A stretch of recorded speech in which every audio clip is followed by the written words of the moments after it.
आज हम लोग डिस्कस करने वाले हैं difference between curriculum and syllabus. आपके सिलेबस और करिकुलम में क्या डिफरेंस होता है उसको हम डिस्कस करेंगे।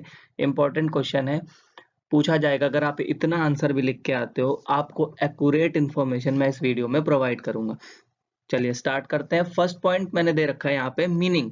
तो मीनिंग क्या होता है? Syllabus is a document that contains all the portion of concepts covered in a subject.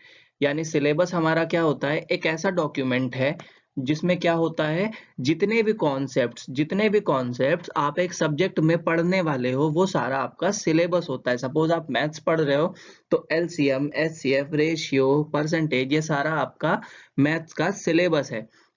On the other hand आप करिकुलम की बात करते हैं तो curriculum is the overall content taught in an educational system और कोर्स। करिकुलम में क्या आता है? हमारा ओवरऑल कंटेंट, जितनी भी हमारी एक्टिविटीज हैं, वाइवा है, प्रैक्टिकल है, सारी चीजें जितना भी एक एजुकेशनल कोर्स के लिए रिक्वायर्ड है वो सारी चीजें हमारे करिकुलम में इंक्लूड की जाती हैं। अब यूज्ड किस लिए होता है? Syllabus is used for a subject. Syllabus किसके लिए यूज होता है? एक पर्टिकुलर सब्जेक्ट के लिए सिलेबस यूज होता है। और करिकुलम आपका एक कंप्लीट कोर्स के लिए यूज होता है। सपोज सिलेबस आपका एक मैथ सब्जेक्ट के लिए है और करिकुलम आपका पूरे के पूरे कोर्स के लिए है। आप बीएड कर रहे हो तो आपका बीएड के लिए पूरा एक फिक्स्ड करिकुलम है, एक रनवे है। आपने मीनिंग में भी पढ़ा होगा। अब आते हैं नेचर पे इसके। तो syllabus is descriptive in nature. Syllabus का नेचर कैसा है? ये डिस्क्रिप्टिव है। डिस्क्रिप्टिव किस लिए है?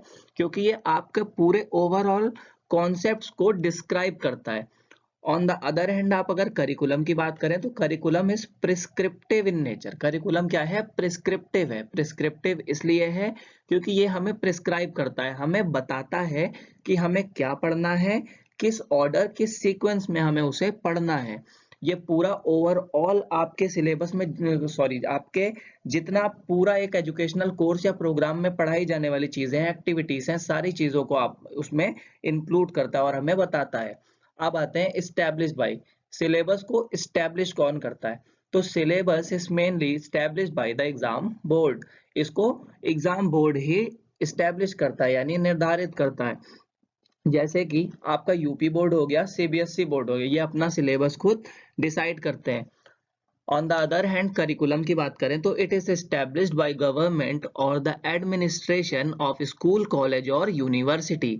तो ये कौन स्टैब्लिश कर रहा होता है? ये या तो गवर्नमेंट स्टैब्लिश करती है हमारा करिकुलम जो है, या फिर आपका स्कूल, कॉलेज या यूनिवर्सिटी का जो एडमिनिस्ट्रेशन है वो इसको स्टैब्लिश करता है।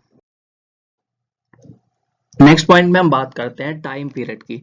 तो syllabus is for a fixed period of time, generally for 1 year. Syllabus हमारा फिक्स्ड पीरियड ऑफ टाइम के लिए होता है, यानी कि जनरली 1 साल के लिए ही हमारा सिलेबस होता है। और करिकुलम जो है हमारा वो लॉन्ग एंड कॉन्टिन्यूअस होता है जब तक कि हमारा वो एजुकेशनल कोर्स या प्रोग्राम एंड नहीं हो जाता है। करिकुलम हमारा लॉन्ग एंड कंटिन्यूअस चलता रहता है। बात करते हैं नेक्स्ट पॉइंट में इसकी यूनिफॉर्मिटी की। तो syllabus varies from teacher to teacher. Syllabus हर टीचर के लिए डिफरेंट होता है। सपोज आपके साइकोलॉजी के टीचर के लिए सिलेबस डिफरेंट है और आपके टेक्नोलॉजी के टीचर के लिए सिलेबस डिफरेंट होगा। आपने स्कूल में देखा होगा मैथ्स के टीचर का सिलेबस अलग था पूरा, साइंस के टीचर का अलग था। On the other hand curriculum is same for all the teachers, but curriculum जो है वो सबके लिए सेम होता है। नेक्स्ट पॉइंट पे हम बात करते हैं इसकी ओरिजिन की। तो सिलेबस वर्ड की ओरिजिन किससे हुई है? ग्रीक वर्ड से हुई है। It has its origin from Greek word.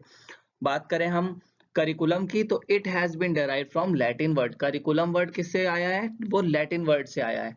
Next point में हम बात करते हैं स्कोप की।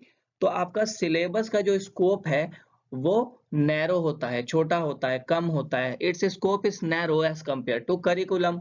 ऑन द अदर हैंड अगर हम करिकुलम की बात करते हैं तो its scope is wider. Curriculum का स्कोप कैसा होता है? वाइडर होता है।